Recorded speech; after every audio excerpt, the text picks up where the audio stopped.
Hello and welcome to lecture number 16. This is topic 2.5, slave auctions and the domestic slave trade. The first learning objective is to describe the nature of slave auctions in the 19th century United States South. Slave auctions in the United States were terrifying and heartbreaking events. They started with the sale of enslaved people, which would happen either on the deck of a slave ship, at various ports, or at an auction house. Most likely in the United States, this would be located in Charleston, South Carolina. When the enslaved people were about to be sold, the crew or the agent would dress the captives to appear more valuable. This means that they would oil their bodies to try and hide any scars, marks, or bruises. Often, they would also dye their hair to hide any white hairs, all to make them appear more valuable. While the enslaved people were inspected, their bodies would be commodified as if they were animals. Families would often be broken up and sold to different buyers. This included biological families and adopted families created either on the passage of the slave ship or on a previous plantation. At peak times, Charleston alone saw the sale of 10,000 enslaved people annually, making it a hub for their brutal practice. The enslavers and auctioneers justified this treatment with white supremacy doctrines in the slave codes that allowed for the sales to happen in this way and treated Africans as if they were animals or transferable property. Those who resisted their sale were often punished severely by whipping. However, there was a limit to this because any enslaved person showing signs of whippings or scars from their punishment would be thought to be a disobedient laborer, thus lowering their value. The second learning objective is to explain how African American authors advanced the cause of abolition and equality in their writings about slave auctions. African American writers use narratives and poetry to talk about their experiences. In the previous topic, we discussed the genre of slave narratives, and a common occurrence in their lives was being sold at auction.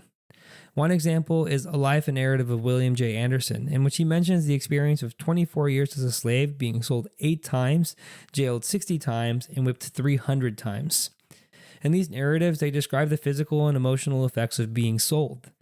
Slave narratives were used to counter the enslavers' claims that slavery was a benign institution and were usually published by abolition societies to advance their causes. When an enslaved person was not able to read and write, they would often tell their story to a white author who would then publish it. This is what the illustration on the screen is showing. The third learning objective is to explain how the growth of the cotton industry in the United States displaced enslaved African American families. After the international slave trade ended in the United States in 1808, there was no longer a way for enslaved Africans to be imported from Africa or the Caribbean islands to do agricultural work. This was part of the compromise from the Constitutional Convention. Because this compromise had been written into the Constitution, earlier attempts to abolish slavery had also failed. Congress, in responding to anti-slavery petitions in its first session in the 1790s, said that because the framers had put in place that 20-year delay, Congress should also wait 20 years before considering any other legislation regarding slavery. By the time the international slave trade ended in the U.S., cotton production was booming and was the most profitable cash crop grown in the U.S., creating a greater demand for labor. Because they couldn't get it from abroad, the enslaved population had to grow primarily through childbirth.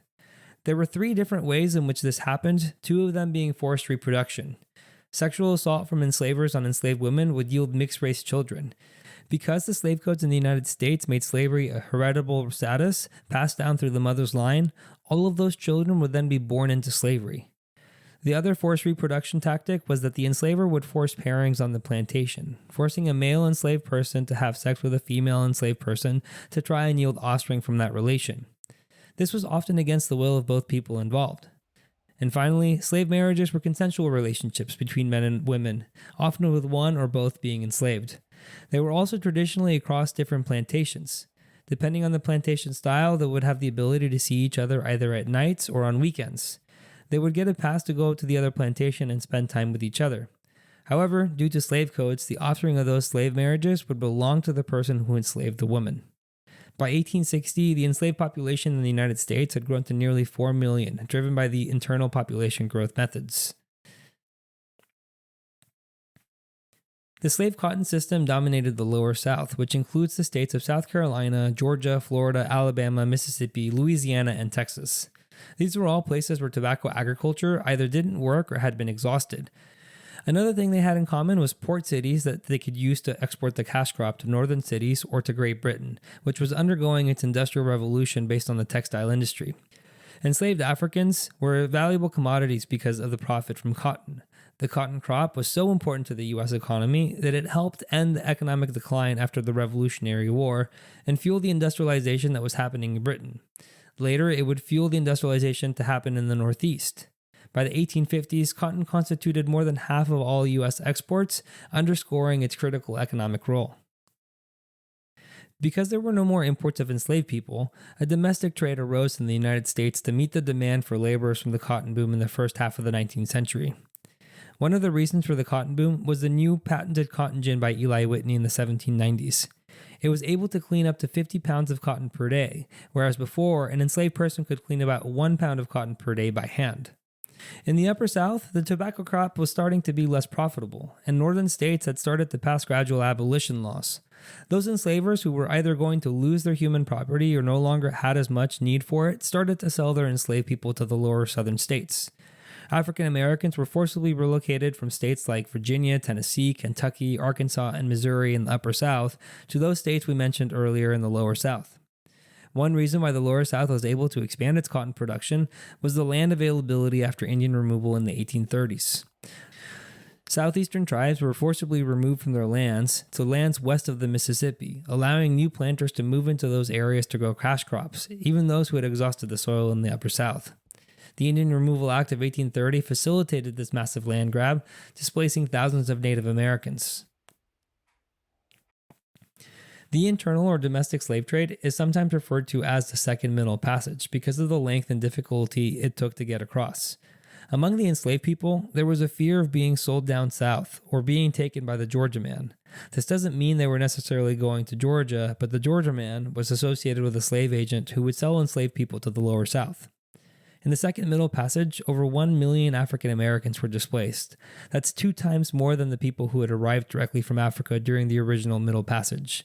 The modes of transport usually involved marching in groups of anywhere between 50 to 100, chained together in coffles, walking between 20 and 25 miles every day. By the 1840s, the use of steamboats and railroads was more commonly used to transport people in this domestic slave trade, which continues to be the largest forced migration in American history.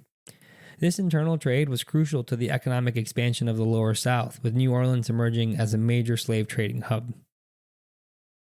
Slave auctions were places that assaulted the bodies, minds, and spirits of enslaved Africans. African American authors attempted to counter white supremacist doctrines and advance abolition. The domestic slave trade began after the banning of the international slave trade, generating the largest forced migration in American history. Finally, the internal slave trade was fueled by the cotton boom. Thank you for watching. If you would like to watch the next lecture, click the thumbnail on the screen. And if you would like more resources to help you study, you can visit apushslides.com/afam. I wish you the best of luck with your studies, and I hope to see you back on the next lecture.